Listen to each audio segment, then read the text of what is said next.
Well, over the past number of years, the government has come up with a number of initiatives to try and deal with the high rate of unemployment in the country, particularly among the youth, which stands at over 60%. It introduced the employment tax incentive 10 years ago, has been running the expanded public works program for much longer, and introduced the presidential employment stimulus a few years ago. Well, the initiatives, while created in good faith, don't appear to be making much of a dent in the country's unemployment problem.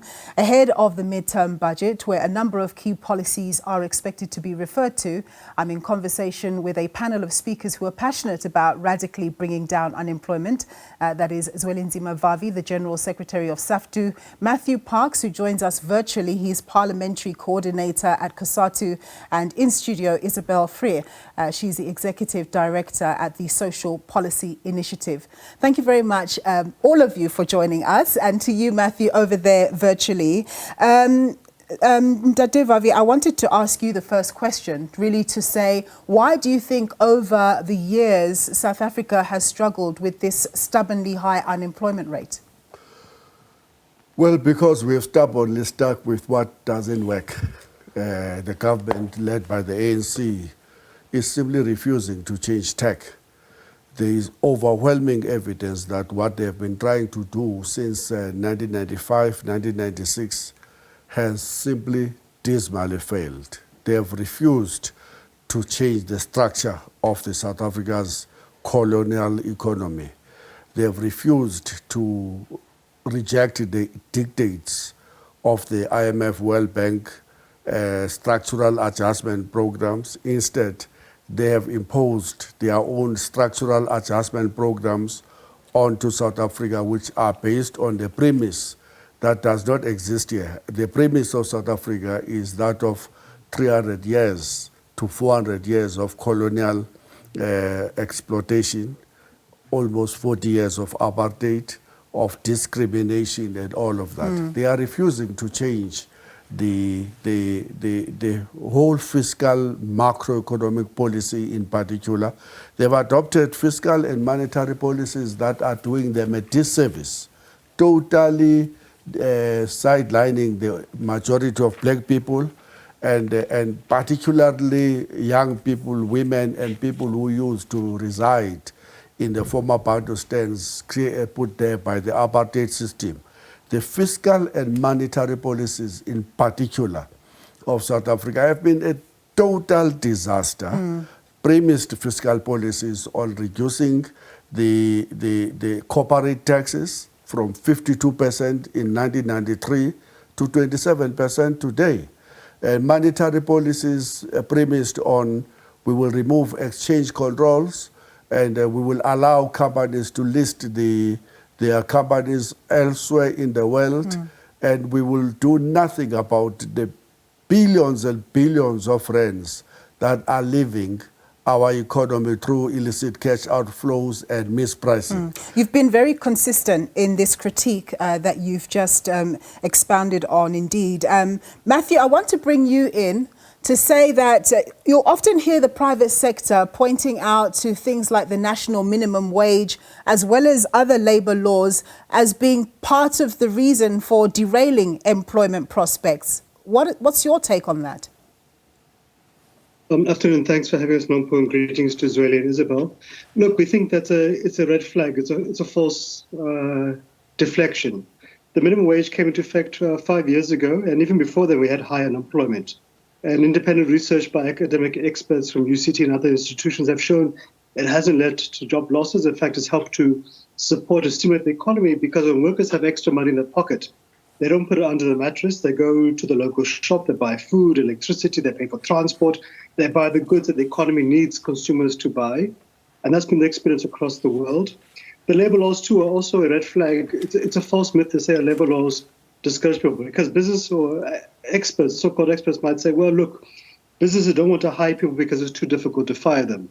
But we saw in the 2008 economic crisis, 1 million workers were dismissed almost overnight. We saw during COVID-19, 2.2 million workers were dismissed as the economy went under lockdown, etc. So it's a false myth to say that giving people paid time off, maternity leave, the right to work in a safe environment, the right to a certain limit of hours you can work in a day, that somehow will stop the economy. If we took the myth that says pay workers peanuts, treat them like slaves, then surely the apartheid regime would have generated a full 100% economy, and it didn't. In fact, Zweli's right. We inherited a mess from the apartheid regime, and what we need to do is to really be aggressive in stimulating it. Deal with the fundamental issues of reliable and affordable electricity, of a modern commuter and freight railway system which can get our exports and our commuters to the destinations on time cheaply. Make sure our ports are working so our exports reach the markets. Fix local government so companies in our rural towns have the basic services they're required to operate. And also see how do we help young people, the unemployed, enter the labor market through progressive public employment programs. How do we address the skills imbalances? Yeah. Those are the issues we must address. But simply saying because a woman has a right to paid maternity leave, that's why the economy is in trouble. It's a nonsensical myth by some critics. Yeah. All right, Matthew, I hear you there. Isobel, let me ask you now. Of course, the Social Policy Initiative has really been very vocal about South Africa moving away from the Social Relief of Distress grant and moving to a universal basic income grant, which you have said could go a long way in being instrumental in assisting, particularly the youth, in finding work. Just tell us why you think that move away to a basic income grant could improve things. Thanks very much. And yes, you and I have had a number of conversations in the past about the universal basic income. I mean, briefly, I think the social relief of distress 350, now the 370 grant, has been a proof of concept about the need to provide a much more comprehensive system for people who are unemployed. I think South Africa over the last 30 years has been, as Zwelinzima Vavi was saying earlier, very adamant in not changing, even when the evidence is there. So we've seen from the uptake on the 350 grant, social relief of distress grant, that although only 8 million people receive it, close on 15 million people apply each month for it. So the demand is there. We've also seen that the amount, however small it is, really has gone very far towards enabling people to meet their basic needs. Our research, however, shows that if you want real transformation, rather than people constantly just receiving a cash transfer, which is their constitutional right to do. But if you want to enable people to be the agents of change, especially the youth, what you need to do is make sure, firstly, that it's unconditional. People don't fear losing it. Secondly, that it's regular. And thirdly, that it is of a size that is enough to enable people to meet their needs and to do more. So we were looking during the weekend just at some of the pre-budget or pre-MTBPS comments. People are talking about SMME development and cooperatives.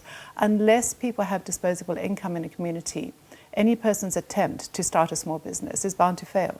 So people are set up to fail, as it were. But we also know from research done by collegiate organizations like Youth Capital that the cost for a young person of trying to find a job is close to 1,000 Rand per month. Now, if that person only has 1,000 Rand that they've saved up, they're not going to be able to use that. If they know that next month a similar amount is going to come through, of course, that's a completely different story. So from our research and our findings, it's clear that we need to have more people receiving social grants. We need to make sure that the amount is enough to actually be an economic stimulus, and it needs to be reliable. What we've seen since 2020 with the social relief of distress is really the discretion has vested with the Minister of Finance, not the Department of Social Development, with whom we have met a number of times, and they very clearly are advocating for basic income. But we see policy being made through the budget, through National Treasury, rather than the line departments. The idea of ensuring that everybody has enough is able to stimulate local economic development and demand, and also to sort of build towards a future where there is hope is critical. Yeah. And we are concerned that despite the numerous calls from civil society organizations and organized labor over the years, the Minister of Finance seems to have incredibly deaf ears, in our opinion. And in addition, the new government of national unity seems to be oriented only towards business. And we can see that in the government business partnership announcement on the 1st of October. 1 million jobs over 5 years. We've got 12.4 million people who are unemployed currently. Indeed. You're raising a lot of very interesting issues there. Of course, National Treasury's argument is about affordability, but we'll come to that. As we continue with this discussion, I want to bring in my colleague and SABC News reporter Kim Daniels, who's in Gqeberha for us in the Eastern Cape. Thanks very much, Kim, for joining us. So, of course, you are over there and you're in conversation with somebody at the chamber there. What are they saying about the unemployment situation and possible solutions that they think need to be implemented to address the situation there? Good afternoon and thank you. As we know, the automotive industry is the backbone driver in the Eastern Cape. In the Nelson Mandela Bay alone, we have at least 50% of the exports that come out of the port of Port Elizabeth. That's about 100,000 cars annually that leave our shores and go to various countries globally. We are also home to Volkswagen, one of the largest car manufacturers in the province, and they're also the largest employer of our people here in the Nelson Mandela Bay Metro. But outside vehicles also, we have a large contingent and a large group of manufacturing of components and parts for these automotive parts. But I'm not going to get too excited and get into it. I'm across to Denise, the CEO of our business chamber here in the Bay. Denise, just give us an overall picture. What is the impact that the automotive sector has here on the Nelson Mandela Bay Metro? The automotive sector is the anchor to our economy here. Almost half of the automotive employment in the country is here in Nelson Mandela Bay. We have the largest manufacturer here, Volkswagen that you mentioned. But I think what's also key is to look into the supply chain that comes with having local assembly in one's country. And that in turn creates, that's where the real job creation happens. As I understand, we employ about 60,000 people in the sector. That's just here in the province alone. But if we look at our unemployment rate in the province, it's still at a 41%, which is quite high. Yeah. What are some of the factors, or what are some ideas that we think that the automotive industry can maybe help mitigate, these factors? Yeah, so the auto industry is critical in terms of employment, and the policy is key, especially around new energy vehicles. And we've been very encouraged to see that President Cyril Ramaphosa has announced those guidelines, but we now need urgency around the implementation thereof. It's good that hydrogen-powered vehicles, for example, have been included. It's important that we also reinvent our industry, because this is a critical time when investors are making decisions on future investment. So now is the time to do that. And then the other big issue that affects manufacturing, and which has been ongoing for some time, is all the challenges we face. Electricity was one of the biggest ones. Fortunately, we've seen that subside in terms of over 200 days without load shedding, but that still remains an issue in terms of unplanned power outages. And then logistics is the other big one in terms of rail and ports, where we need those efficiencies to improve if we want to retain manufacturing in the metro. And I think the focus also needs to turn more to existing investment, not just attracting new investment. It's important to understand what a CKD assembler does for your economy versus SKD. CKD brings components chain with it, which brings real job growth. You mentioned logistics is one of the challenges we do need to address within our municipality. Not too long ago, we had an issue at one of our ports. Did that affect our exports at all? At the Port of Port Elizabeth, like I mentioned earlier, we are a big export community this side. And I mean, without that, there was obviously a big hole within the sector. Look, any disruptions affects manufacturing in the Bay. What is key for us is we need more efficiency at the port in terms of turnaround times of cargo. And then the other big area is the north to south rail corridor from Gauteng to Nelson Mandela Bay, where we need that to be functioning effectively so that we can take trucks off the road, but also to help reduce costs and timelines in terms of getting product to market. And then just overall, as a sector, when we look at percentages or numbers, how big is the automotive sector within the Nelson Mandela Bay Metro? Well, I think it's the anchor to our economy, and it's actually difficult to quantify, because if you had to imagine a scenario where we don't have the big OEMs, for example, in our city, then the knock-on impact is not just in your component sector, but right through to retail, service providers and so on. So really this this city is an automotive city. We do have other types of manufacturing, but auto is absolutely key in terms of retaining manufacturing. And also, as a country, we need to have pro-industrialization policies because you don't want to lose that capability. The other big benefit of having auto manufacturing in our city is that it comes with skilled employment. We've got a lot of innovation here. It's actually quite incredible when you look at the innovation in our city. In fact, we've set up a local economy reinvention think tank where we've pulled together engineers and experts across the industry, where we're looking proactively at opportunities to re-engineer our manufacturing in the Bay.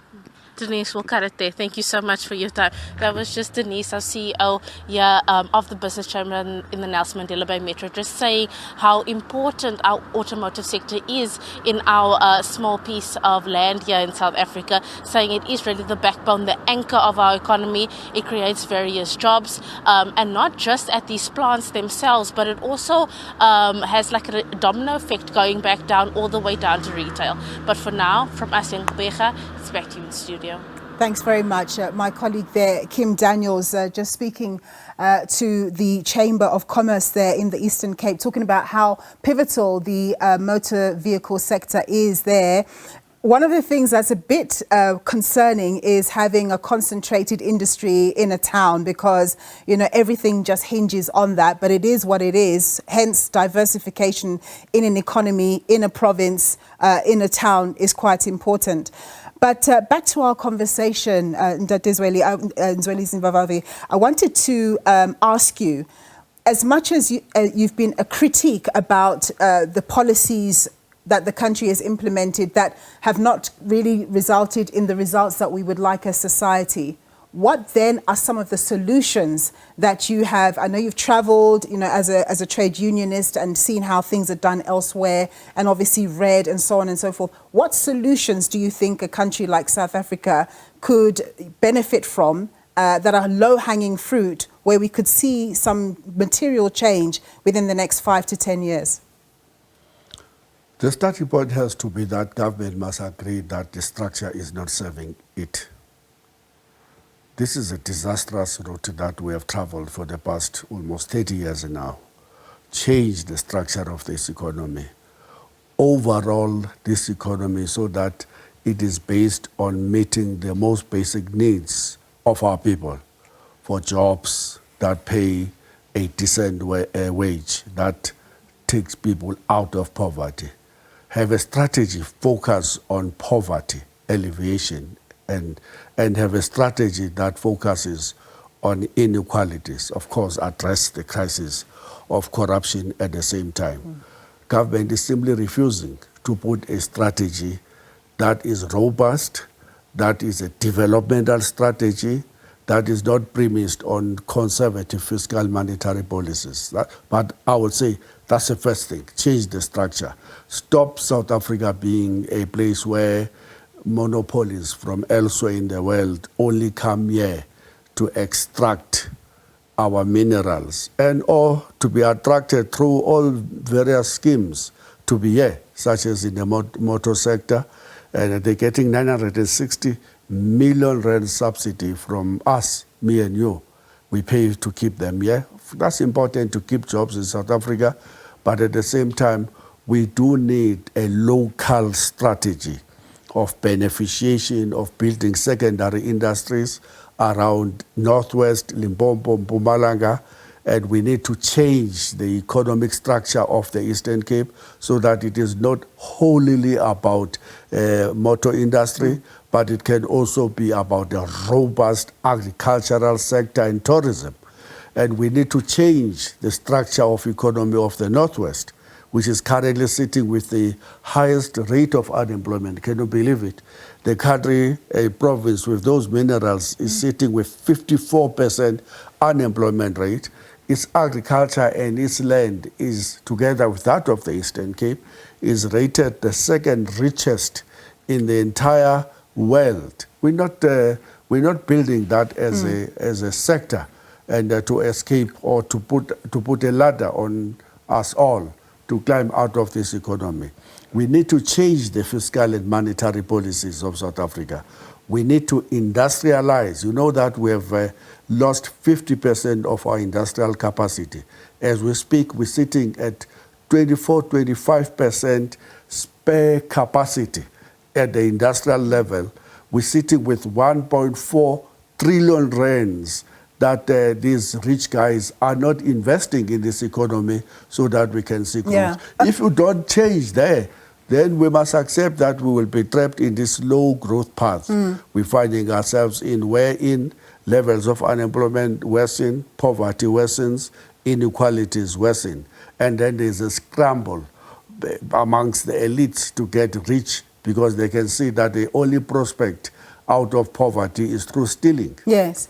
You know, to the point that you were making about the rate of deindustrialization in the country, of course, our electricity problems have not helped that, even though we seem to be turning the corner there. Matthew, you reside in Parliament there. You hear lots of arguments from the various policy makers around policy and the affordability of implementation and so on. What are your thoughts around what Zwelinzima Vavi is saying about some of the, his wish list, if we can put it like that, of things that need to be done vis-a-vis the practicality thereof? Because obviously, when you are a Minister of Finance, you have a budget, you have finite resources, you have to make a decision as to whether you're going to allocate here, there, and so on. But of course, the question is, what are our priorities? And, where are we going to decide to invest? What are your views? And no doubt they're quite similar to his. Yeah. Look, we have a choice. We can continue on the path as is, and we should not be surprised when we have the same results. In fact, when things worsen, as we've seen, unemployment continues to rise, the economy continues to stumble along. So I think for us it's about addressing the fundamental obstacles to the economy. You have to stimulate an economy that is weak, that it badly needs some kickstarting. This is what's been done in Europe, in the US, in China, etc. But to take the approach of Treasury, which said we have a debt crisis, therefore cut expenditure and expect miracles, that's a suicidal route. We've got to address the issue. So that's to make sure Eskom has all the support it needs to provide reliable and affordable electricity, because that's key to all workplaces.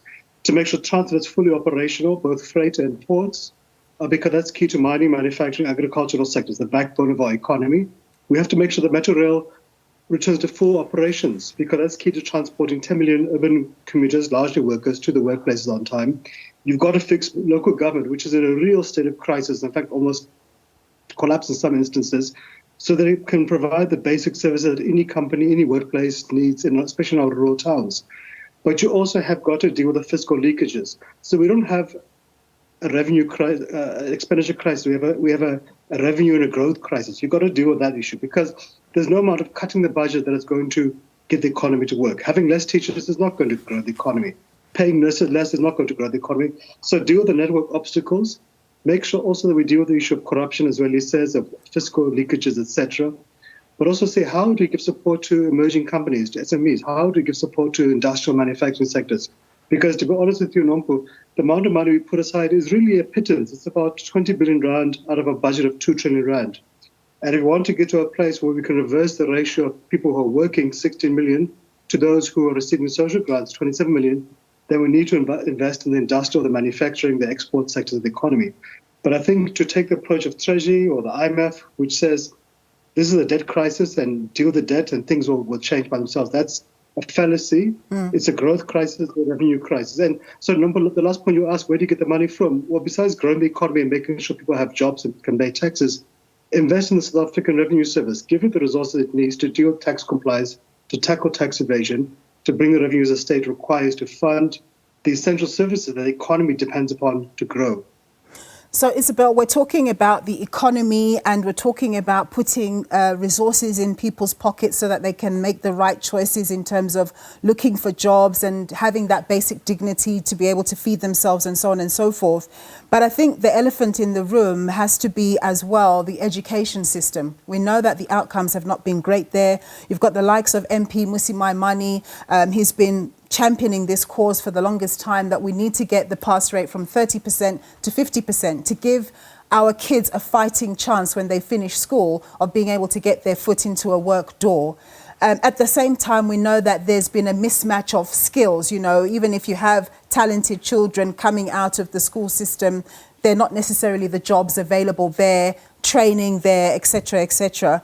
So I wanted to know what your views are around that, because on the one hand, you talk about what support you can give people as they enter the economy, but what about at the very beginning when it comes to our education system and throughout the career of a young learner? A really good question. I think we to answer that, I would take a step back, however, and say, as my colleagues on the panel have said, we need to see what our industrial policy is. Because once we can see what our forward-looking industrial policy is, we can see those areas where future jobs are going to be created. Once we know what the future jobs are, we can look back into the education system, we can look into the tertiary education system and to the primary and secondary school system and see what those areas are, in order to then invest in training up the teachers and the secondary school assistants. As Matthew was saying, however, what you don't do is you don't cut the teacher assistance program because it doesn't fit your budget. So I think on the broader perspective, it's that looking at where we want to go, and then we're able to take that back. I think we also, however, need to be aware of the fact that a lot of the challenges that early childhood development and young children have is based on malnutrition and starvation. So the cognitive ability to perform is retarded at birth and in the first 5 years. And so we need to look at why, despite the child support grant, children in households who are targeted for assistance are still not able to reach that nutritional level. So that's another aspect of this moving cart. I think we do need to, however, keep on coming back to the fact that we're not creating the jobs. And so notwithstanding how well a child does, we were talking about our own children before we went on air, yes. And every parent wants their child to do incredibly well. But are you saying to your child, study hard, you will have a future, when actually the economy is not creating that? So if you look at the applicants for the Social Relief of Distress grant, 52% have never had a job. And that's startling. That means that people who are who are sufficiently linked in to apply for a social relief of distress grant, therefore they will have been applying for jobs, don't get the job. I think that's one of the concerns we have. The other point is that in terms of graduate unemployment, we have just under 1 million graduates who are unemployed. So on one hand, that's significant, but it's also not that significant compared to the 12.4 million people who in total who are unemployed. So education does have a return on it. As you started off by saying, the education system needs to happen alongside, however, the greater development. And I think that we do need to be very aware of the fact that my elephant in the room is the private sector. Where is the private sector in terms of creating jobs? Looking at the state's job policy that it has, most of it is about creating short-term job opportunities. Now, those enable younger people particularly to come in to learn how to act within a job market, but they're not permanent jobs. So whether it's through deindustrialization, whether it's through outsourcing, I mean, looking at the business government partnership, the two areas that they were looking at to create jobs, the first is call centers, and we know that globally that's moving towards AI and bots. I mean, I get frustrated because I want to have a real person. So that's the future of that. So if that's where the youth are going to be employed, we need to have a plan B pretty rapidly. Yeah. And the other thing that struck me was the emphasis on visas for skilled foreign workers to come in. So there's a difference between creating jobs and creating jobs to absorb the massive South African unemployment. And maybe you want one or two key people to create new sectors and new industries. But to say that we're solving for unemployment by hiring foreign workers, there's a little bit of kind of misspeak there, I think. So that transparency across the board, I think, is what we need. That's certainly a conversation for another day. A very, very, very well raised point there. Thank you so much, Isobel. Thank you so much to the panelists, Ndade Zwelinzima Vavi, Isobel Frye, and Matthew Parks there in Parliament for us. Thank you so much for that. We're going to take a quick break, and of course we continue with this theme around employment ahead of the midterm budget that's taking place on Wednesday.